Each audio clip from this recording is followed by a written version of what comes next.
بسم الله الرحمن الرحيم الحمد لله رب العالمين والصلاة والسلام على سيد المرسلين نبينا محمد وعلى آله واصحابه ومن تبعهم بإحسان إلى يوم الدين.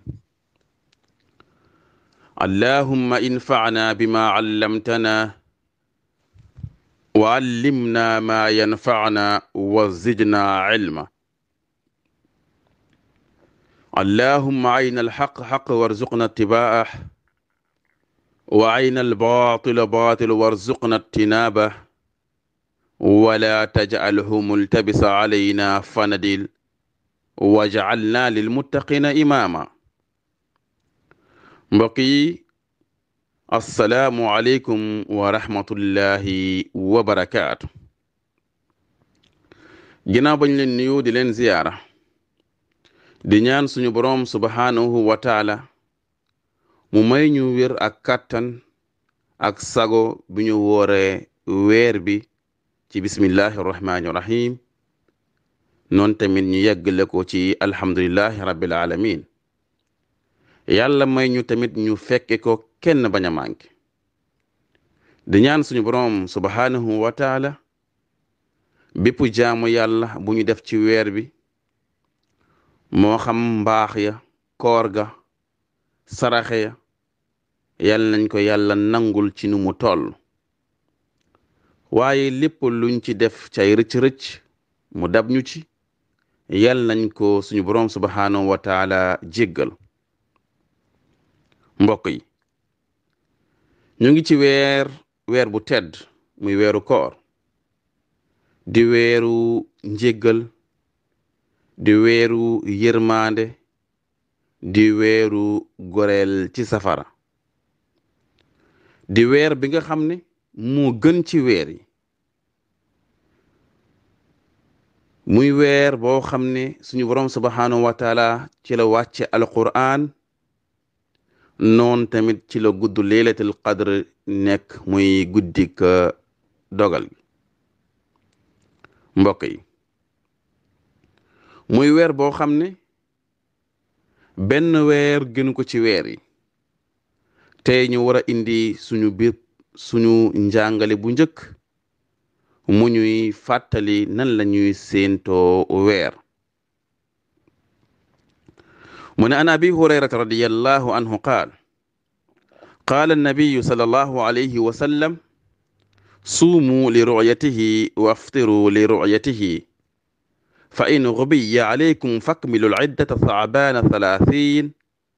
وفي الرواية الأخرى قال النبي صلى الله عليه وسلم لا تصوموا حتى تروا الهلال ولا تفطروا حتى تروح.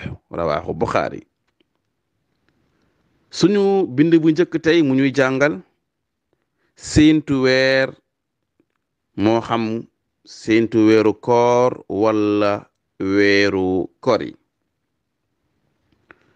jël nañ ci abi hurayra mu ne yonent bi sallallahu alayhi wa sallam nee na suumu li ru'yatihi woor leen saay bu ngeen gisee weer bi waftiru li ru'yatihi ngeen arrêté seen koor saay bu ngeen ko gisaate fa in ghubiya alaykum fakmilul iddata tha'bana 30.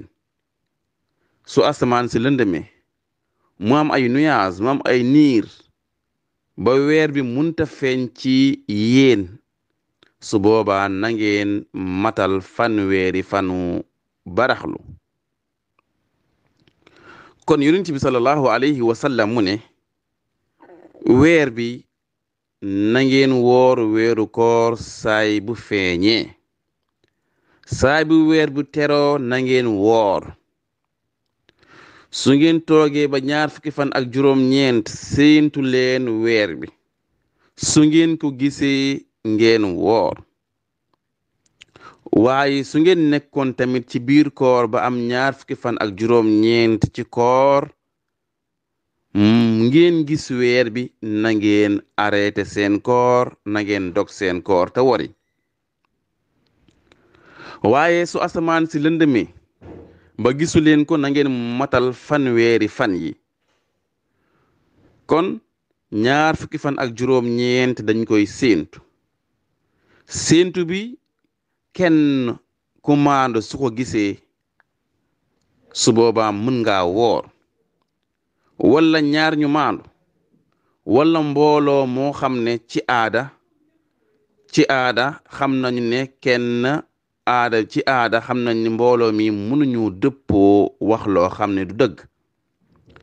kon su boobaa saay boo amee xibaar ci mbooloo wala ci nit ñu maandu ni gis nañu weer bi, day nekk farata nga woor weeru koor. maam yonent bi sallallahu alayhi wa sallam xadis mu ci teg mu ne laa tasuumu xatta tarawul xilaal wala tuftiru xatta taraw.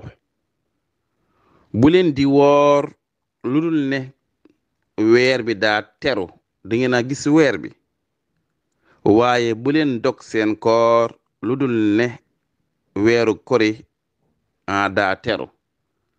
kon weeru koor soo gisee weer bi wala nga am xabaar yu wér ne weer bi feeñ na, dafay war ci yow nga woor. kon dafa mel ne tey loolu moo nekkoon bind bi, di ñaan suñu borom subhanahu wa taala mu dëpp lañu ak ngërëmam te saxal ñu ci. noon tamit di ñaan suñu borom subhanahu wa taala mu gindi ñu teg ñu ci yoon bi mu gërëm. haza wa sallallahu wa sallam ala sayyidina muhammad wa alihi wa sahbihi wa sallam taslima. bismillahi rrahman